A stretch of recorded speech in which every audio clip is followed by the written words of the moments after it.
Hi, my name is Neal Ledbetter. I'm the Director of Campus Life and the Campus Minister here at the University of Mobile. And I've been asked to share with you a little bit about a Christian worldview, or what is a Christian worldview. One of the goals of freshman seminar is to help you make the successful transition from high school to college. But not just any college. We want to help you make the same successful transition from high school to this college, to the University of Mobile. And Freshman Seminar and the Student Success Office does that through a couple of different ways. One is to help you make the successful transition academically. You do have to go to class, you are here to get an education, and we want to help you get the best education that you can. Another way that we do that, helping you make the successful transition, is really through social transition. So we want you to have a great campus life experience. That's one of the aspects of my job. We want to help you have a great experience on campus. We want you to have a time where you're involved and you're engaged. You're not just a spectator, but you're a participant and engaged in leadership. And so we provide you with plenty of opportunities to do that. The final way that we want to help you make a successful transition from high school to college, and specifically to the University of Mobile, is to help you make it spiritually, to help you understand what a worldview is and that everyone has one, but also to understand a Christian worldview. Because at the core of who the University of Mobile is a Christian worldview. We base everything that we do, the decisions that we make, we filter everything through this worldview. And so it's kind of important for you to understand who we are and what we hope you understand about a worldview and about a Christian worldview. So let's investigate. What is a worldview? Everyone has a worldview. We'll look at that in a second. But what is a worldview? A couple of different illustrations we could consider. One is a puzzle box top. I know all of you put a puzzle together in your dorm room. A puzzle box top is the guide by which you put that puzzle together. The first thing you do, if I were to give you a puzzle, would be look for the corners, then the straight edges, but then you'd need something else to help you filter and sift and sort the puzzle itself to make sense of it. And so a worldview is very much like a puzzle box top. It gives you the guide by which to put the puzzle together, to make sense of the puzzle that you're putting together. Another illustration of what a worldview is like my glasses. It's the lens through which we see the world. So I take my glasses off, things are a little fuzzy, I put them on, and I can see you all just wonderfully. So a worldview is very much like the lens through which we see everything. And then maybe a final example of what a worldview is, it's like a coloring book or a page in a coloring book. You have the art that you're filling in and the thing that you're coloring, and you all have been taught, don't color outside the lines. The coloring book and the art on the page of the coloring book gives you the grid, the framework, the lines, the boundaries, which everything else begins to make sense. So overall, a worldview is a framework or a set of assumptions and beliefs about reality that inform the way we live. So in this way, a worldview is the foundation, it's the beliefs that determine our behavior and how we live our lives. No matter what your worldview is, everyone has one. It may not be a Christian worldview. It may be a naturalistic worldview. It may be a postmodern worldview. But no matter what, everyone has one. So let me give you an example. Look at these pictures. On the left, you have Mother Teresa. On the right, you have Adolf Hitler. So let me ask you a question. Which one is morally right or morally wrong? Whatever your answer was, you answered based on a worldview perspective. Not only did you answer based on a worldview perspective, but these two individuals live their lives filtered through a worldview perspective. Everyone has a worldview. So let me give you some more examples. Is it ever wrong to lie? Is violence ever okay? What's the point of suffering? The answer to all of these questions, any of these questions, or any other major questions in life, are all based on your worldview. How you answer them is filtered through your worldview. So if I were to ask you, for example, or if you were to say, for example, it's wrong to lie, and I were to press you on that, and I were to say, why? How do you know? Your response might be, well, we're supposed to tell the truth. To lie is to disrespect individuals. If I were to push you just a little bit farther and say, but how do you know for real? Then you would probably dig down a little bit deeper, and you might say something like, well, the Bible tells me so, or my mom said, right? At either point, what you're doing is going to a foundational level, and that foundational level is your worldview. And everyone has one. So whether a scientist or an atheist or a Christian, everyone makes worldview assumptions because everyone has a worldview.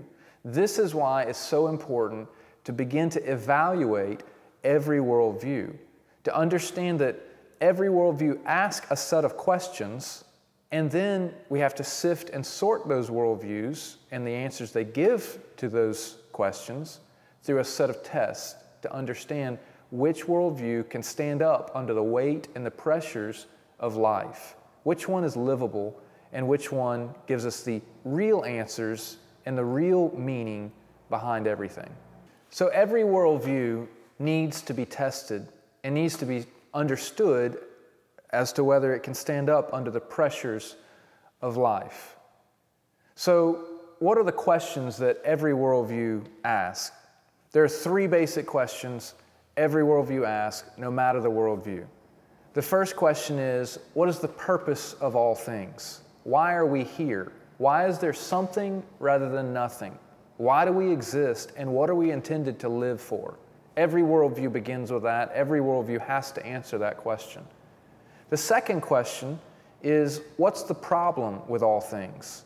It doesn't take a rocket scientist to know that things are not as they should be. Turn on the nightly news, drive around the neighborhood, it doesn't matter. Everywhere you go, things are not quite right. So what's the problem? What's the cause of all this animosity, all the issues, all the wars, the fightings, the tornadoes, the struggles, the suffering, the disease, the death? Where did that come from? Where does right and wrong come from? The third key question is, what's the solution to everything? If there's a problem, obviously there's something wrong with the world, then what's the solution to everything? How can we fix what's broken? Every worldview asks these three questions: the purpose, the problem, and the solution. And those three questions form a grid for us to be able to sift and sort every worldview, but also to begin to understand everything we encounter, from things like marriage or sex, sexuality, the freedom that we encounter as a college student. It doesn't matter. Whatever it is, worldviews influence our beliefs that then influence our behavior and how we live our lives. So that leads us to the next question. What is a Christian worldview? The first question we have to ask in understanding a Christian worldview is, where do we find the content that gives us the answers to what a Christian worldview is? Where do we find the answers to the Christian worldview? And the answer is the Scriptures. We look to the Bible, we look to the Scriptures to begin to understand the content of a Christian worldview and how the Christian worldview answers these three basic questions of purpose, problem, and solution. So the first question of purpose: what's the purpose of all things? As we study the Scriptures, we begin to understand that they tell us that there is a Creator, God, that He has created all things everywhere, including you and I, and that He's created all things in order that we know Him and that we make Him known. Or oftentimes the Bible talks about for His glory or His fame or His name. The Scriptures go on and on about this, especially in Genesis chapter 1 and Genesis chapter 2. And so scholars have begun to understand and summarize this idea and the answer to the purpose of all things in the Christian worldview with the word creation. That God created everything, and everything was created to honor Him, that you and I were created to know Him, and that we were created to make Him known in the world. And as Creator, everything is His. The famous Dutch theologian and pastor Abraham Kuyper once said that there's not a square inch of the entire universe that does not belong to God. Augustine, one of the early church fathers, said, "All truth is God's truth." He coined that famous phrase, and the church has adopted that phrase, understanding that God created everything, that He's over everything, and that He has revealed Himself through creation and through His Word or His Scriptures or the Bible and through His Son. And so if we were to understand this, we would understand that God's created everything and revealed Himself through what scholars and theologians have called general revelation through creation. You could look at Psalm chapter 19, verses 1 to 6 that tell us this.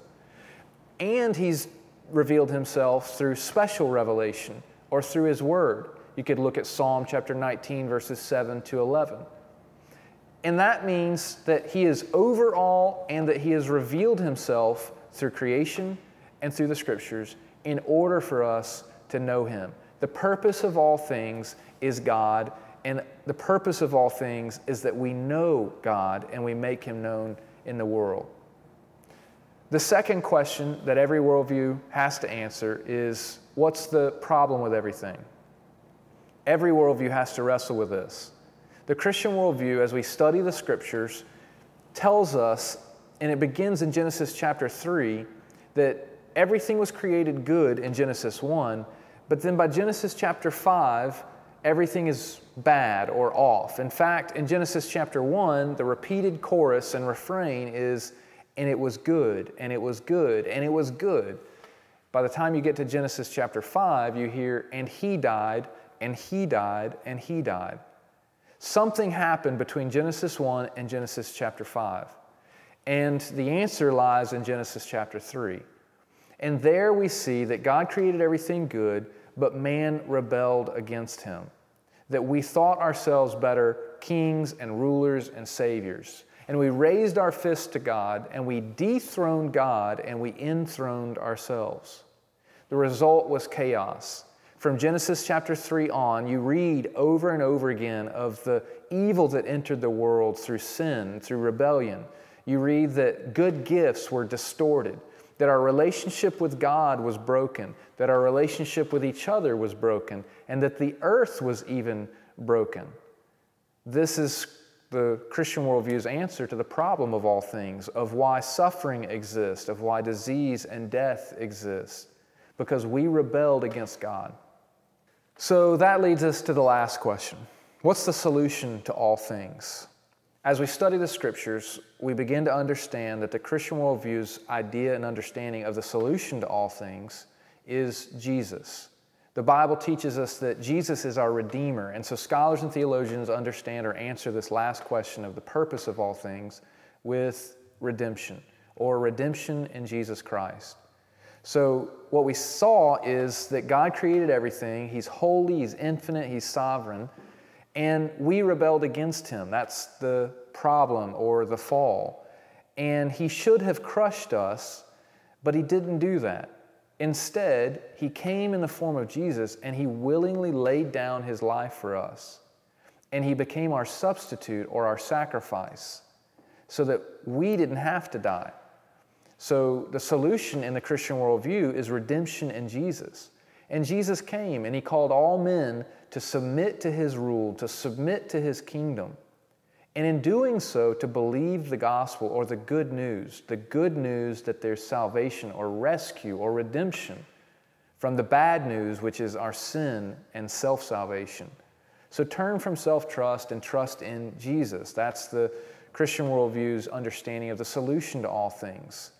Not that every detail of our lives is immediately made better, but the Christian worldview understands that there is an already, so an immediate trusting in Christ, and a not yet. So there's going to be a future redemption where all things will be restored. And that's where we read in Revelation and other places where there will be no tear and no suffering and no pain in the end. So this is the Christian worldview and how it answers those three core questions of purpose, problem, solution, with creation, fall, redemption. Now, as I said, everyone has a worldview, and that's the Christian worldview. We could look at a lot of different worldviews, and you're going to have to take a class while here at the University of Mobile called Christian Worldview, where you look at multiple worldviews and evaluate each one according to the Christian worldview. And then you see how the Christian worldview begins to filter and sift and sort all different issues, practical issues in our lives, like jobs, vocations, careers, majors, marriage, sexuality, all of these issues.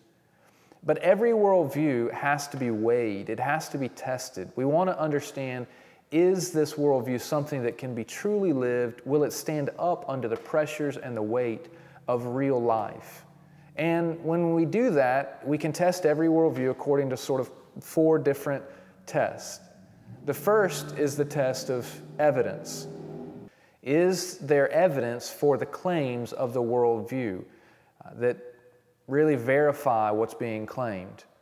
And as you do, you'll study in your Christian worldview class, there are tests that verify the Christian worldview. There might be tests that verify other worldviews. The next test that you'll use is the test of logical consistency. Are each claim in the worldview logically consistent with the next claim? So for instance, in a postmodern worldview, there's a claim that there is no absolute truth, that there are no absolutes. And if you were to take your roommate's wallet that believed that there were no absolutes, the first thing your roommate would do would be to say, that's not fair, that's my wallet, and they would call the police. So they're not being logically consistent in their worldview. Another test in any worldview is it livable? Is the worldview livable in the real world? Sticking with postmodernism, for example, that says there are no absolutes, there are no laws, that I'm the determiner of right and wrong and all laws within this world. That's actually not livable. If you were to drive 90 miles an hour down the road that had a 25 mile an hour speed limit, the first law you would encounter would be the police, who would give you a ticket. The second law you would encounter would be the tree that you run into and wrap your car around. There are laws, there are absolutes, there is truth. So postmodernism really isn't a livable worldview. The last worldview is the test of human nature. And this test is basically the smell test. It's the says who test. It's the test that we all know that maybe what you're saying is not actually true, and we have this intrinsic, deep down, something's wrong with what's being said.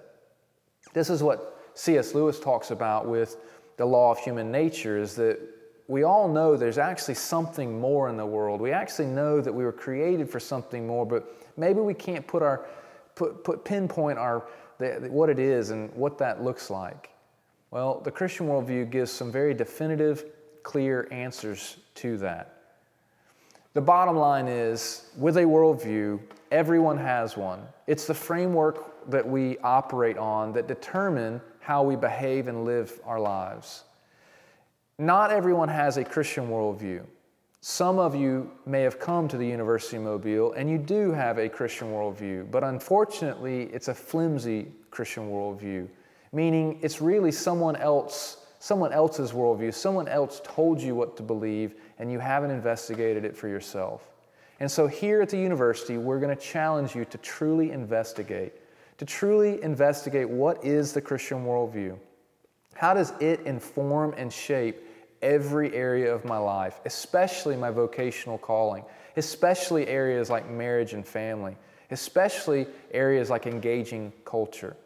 And we're going to challenge you to adopt a Christian worldview that's robust and firm, and that you can stand on, and that it will stand up under the test of the world and life. And then there are some of you that came here and you've rejected Christianity, and you've rejected the Christian worldview, and you've rejected it outright. But you haven't done it because you've done so on a logical basis, truly investigating what the Christian worldview is. You've rejected it maybe because of what someone said, or how someone acted, or the way they treated you, or maybe a past experience with the church. And that's understandable, but what we're going to challenge you with here at the University of Mobile is to investigate the Christian worldview for yourself, to begin to understand what it is so that you can reject it logically or accept it logically, and not just based on an emotional experience or a past experience with someone else. At the end of the day, we want you to understand that everybody has a worldview. Not everybody has a Christian worldview, but this university, who we are and what we stand on, the foundation that we build everything else on, that determines how we behave and informs our practices, is a Christian worldview. And we want you to understand what that is and how to begin to understand and adopt that worldview.